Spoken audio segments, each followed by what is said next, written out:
Greetings, loyal listeners. You are now listening to an encore presentation of a B30 mini talk session. So please stand by as the previously recorded podcast will begin shortly. Thank you once again for choosing B30 for your listening pleasure. Now, let me just begin by saying I am perfectly comfortable being uncomfortable talking about the topic for the session, which is how should Christians make sense of their sexual urges? Because growing up in a fairly conservative, reserved household, just speaking and trying to understand sexual desires and impulses or urges just does not take place at all. Well, I mean, for me, I learned about the birds and the bees through, public school sex education. It's kind of funny. Those little puberty info booklets that you get when you're, in grade 7 or grade 6 or whatever, they're pretty hilarious. And quite frankly, they're pretty informative. I think one of them was titled, Changes. Anyways, I don't know, I just remember on the cover there was this, kid with a really hilarious, furry teenage mustache. Anyways, my point is, and I apologize beforehand if I'm overgeneralizing and you have hip parents who talk to you about sex, but my point is, discussing sex, particularly in Asian cultures, the kind of stereotypical conservative Asian culture, it's rarely talked about in the open. And when it does come up in discussion, it's usually related to social concerns teen pregnancies are going up, or the age of which people are starting to have sex, or they're starting to get younger and younger. I think that's when sex gets talked about somewhat directly. But what I observed from my personal experience is sex is often addressed in a very shameful and kind of embarrassing way.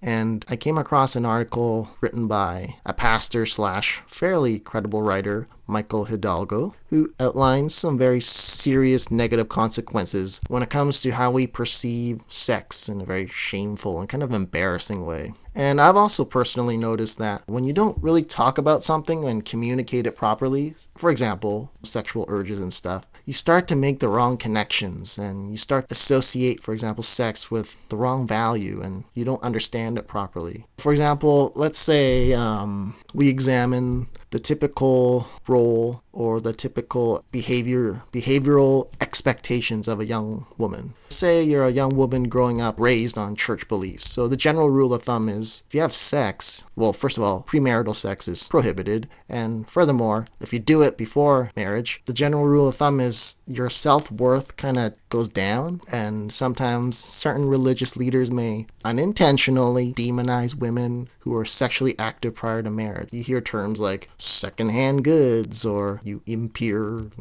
sinful Jezebel. I don't know.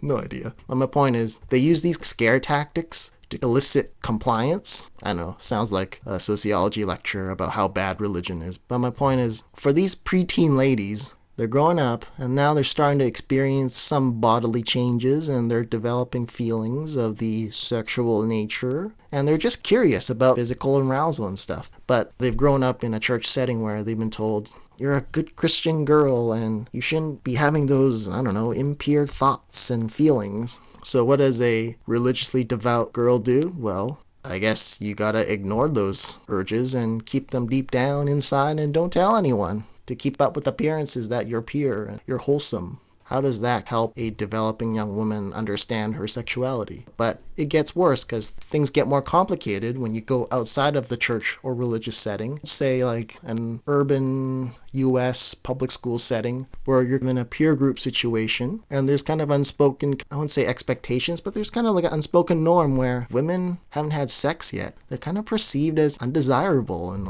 unattractive. There's this unspoken assumption that partaking in sexual activities for mature and more intelligent women, there's this mystique about certain kind of alpha females have sex first and they get to tell people about it, and it just makes them feel mature, like they're doing a grown-ups thing. So to recap, for example, a typical preteen or young woman growing up, the church is telling you, bottle those feelings, don't tell me about it, they're dirty, they're impure. But in the real world, sexual activity is kind of like a measure of popularity, identity, and maturity.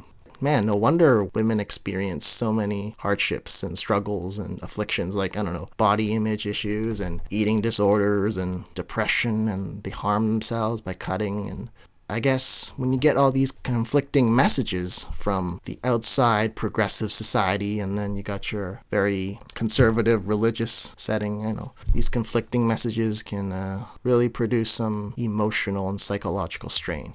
Now, men aren't immune to these conflicting messages either. Say, young men, preteens, growing up in a religious setting, they often are conditioned and unspokenly being, I guess it's suggested to them that they should feel guilty for having sexual urges and feelings of lust. Can you imagine, like, being a male in a very hyper-masculine, high testosterone setting? If you, like, just compliment a girl for looking attractive, you expose yourself to being called, like, a perv. And it's like, oh man, he's a perv, always talking about girls. And the result is, to avoid looking like a perv and to go along with your religious beliefs, you kind of tell yourself, like, oh, I don't feel these feelings that I'm feeling. I'm a pure person. I shouldn't be having these feelings. And you're, like, bottling them down and keeping it in secrecy.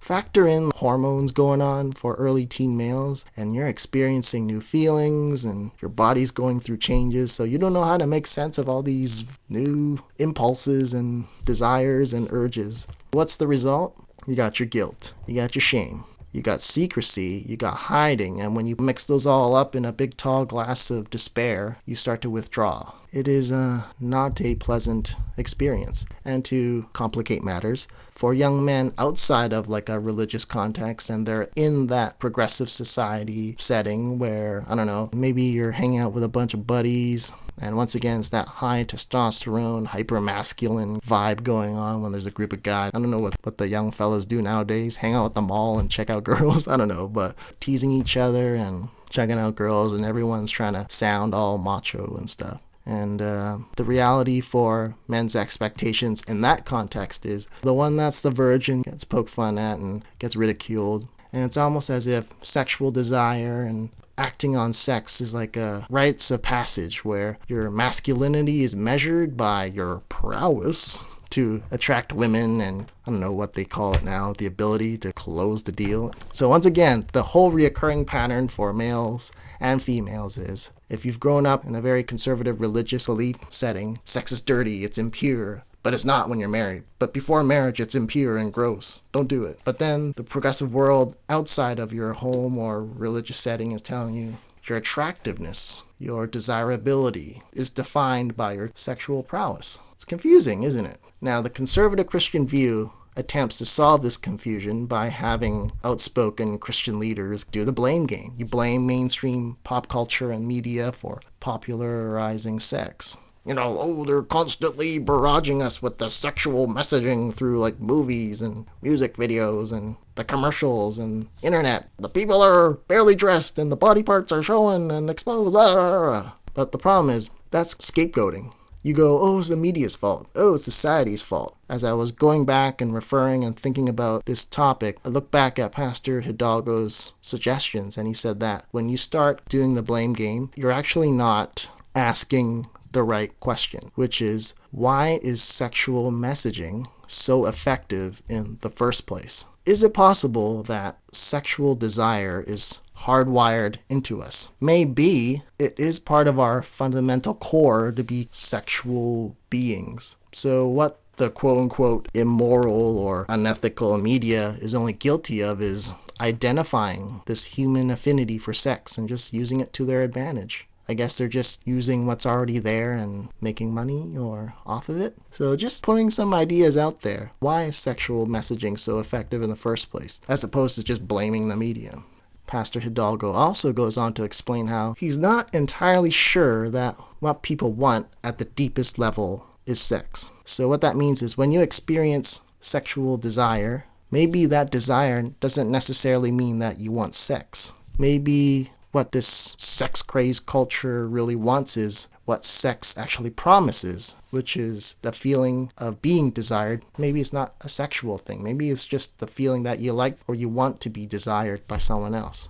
I don't know. So when you feel aroused or turned on, maybe it's not primarily the act of sexual intercourse which you're looking forward to. but maybe it's a much deeper feeling. Is it possible that those feelings of desire are actually like your soul crying out, longing to be loved for exactly who you or we are? I guess maybe that's why so many people are having more sex than ever.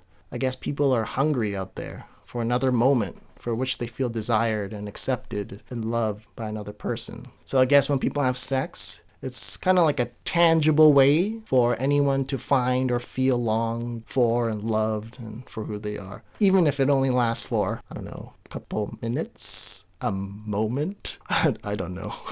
Anyways, you're going to waste a lot of energy denying your sexual urges, and you're gonna waste a lot of emotional energy feeling guilty and self-hatred. Because believe it or not, sexual desire is God-given. That's Pastor Hidalgo's claim, and I just so happen to support that because he brought up Song of Songs chapter 2 verse 3 as a little excerpt or snippet to sample to back up his claim that sexual desire is God-given. And I kind of did a little referencing on the book too, and dug up on the nuances of the biblical content, and I found that there is some value to what Pastor Hidalgo says about how sexual desire is God-given. Now, let me just say, Song of Songs is way more classier than your, I don't know, like 50 Shades of Grey, and it's definitely more poetic than your typical romance novel in the erotica genre at like chapters or something. So, Song of Songs, chapter 2, verse 3, the verse picks up where the female is in the vineyard talking about her male lover, and she says, "Like an apple tree among the trees of the forest is my beloved among the young men. I delight to sit in his shade, and his fruit is sweet to my taste." Now, that sounds pretty straightforward, poetic stuff. They call it emblematic parallelism. But the thing is, you need to understand the subtleties of the word choice. For example, the word apple tree. Apple trees were not native in the Palestinian region. So when you call your lover an apple tree, you're basically declaring that my male lover is distinct and unique and truly one of a kind. So very straightforward, rated G compliment. But another thing is, ancient Near Eastern love literature genre, when you look up the word apple, also symbolizes sexual fertility and romantic love. She's saying, like an apple tree among the trees of the forest is my beloved among the young men. Well, another thing is, a tree just so happens to be a phallic symbol. So she's basically stating that his apples from the tree. So if the tree is a phallic symbol, the apples from the tree, she's basically saying that they're sweet to taste. So maybe I'm being a perv and I'm reading too much into this poetic language, but that does seem a touch kind of provocative and sexually suggestive. And another thing, the verb "I delight to sit in his shade," the verb delight also means to passionately desire. So I guess this woman is openly speaking without shame how she desires his lover's apple tree, and how it offers her shade, or in this context, protection and relief. And I can't get over the phrase, "and his fruit is sweet to taste." It is most likely apples here in this context represents the beloved's, I guess, gentle caress and kisses. So to recap, I delight to sit in the shade, and his fruit is sweet to my taste. So I guess she's trying to say his kisses are sweet. Or if kisses is formal to you, I guess nowadays they call it canoodling or makeout session, or another vulgar term which the kids are using nowadays, they're boning. There is internal consistency in the book of Song of Songs and how it's used later in the chapter that fruit here and apple means like first base, kissing. So to paraphrase Song of Songs chapter 2 verse 3 is basically saying, "My male lover, you're one of a kind. I long for your strong caress and your protective shade from your quote-unquote apple tree. And I look forward to your pleasant experience of kisses."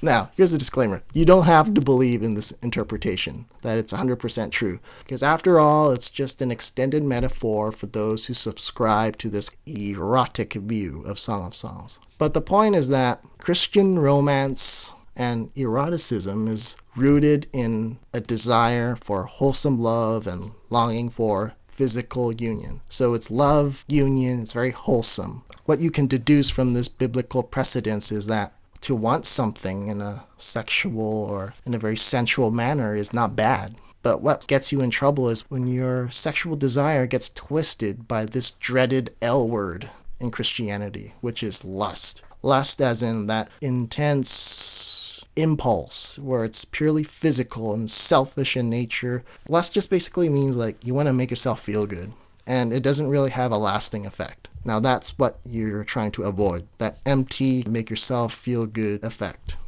So I guess if you need to conceptualize sexual desire and sexuality, it's like a sexual appetite. If you're hungry or you have an appetite for feelings of the sexual nature, I guess you can feed that sexual appetite with healthy thoughts. Wholesome, deep love modeled to us by God, loving us. So keep it wholesome, and if need be, use a Song of Songs as your guide and have a commentary while you read it so it can break down the very subtle parallels and analogies and all those figurative uses of literary devices. But don't feed your sexual appetite with impure, lustful, just plain nasty thoughts to make yourself feel good, because that's a sign that sexual desire has been twisted into something it wasn't intended for. What it comes down to is never encourage people to stuff or suppress their desire. We need to encourage them to acknowledge it, embrace it. Maybe that's a little too liberal for you, but be honest about your feelings, whether they be sensual or sexual in nature. Just don't leave them buried inside and unattended and it grows like wildfire, or else you may not know how to deal or make sense of those impulses if there comes a time when you feel tempted to act on them or something. Okay, let's stop here. Thanks for listening, and goodbye.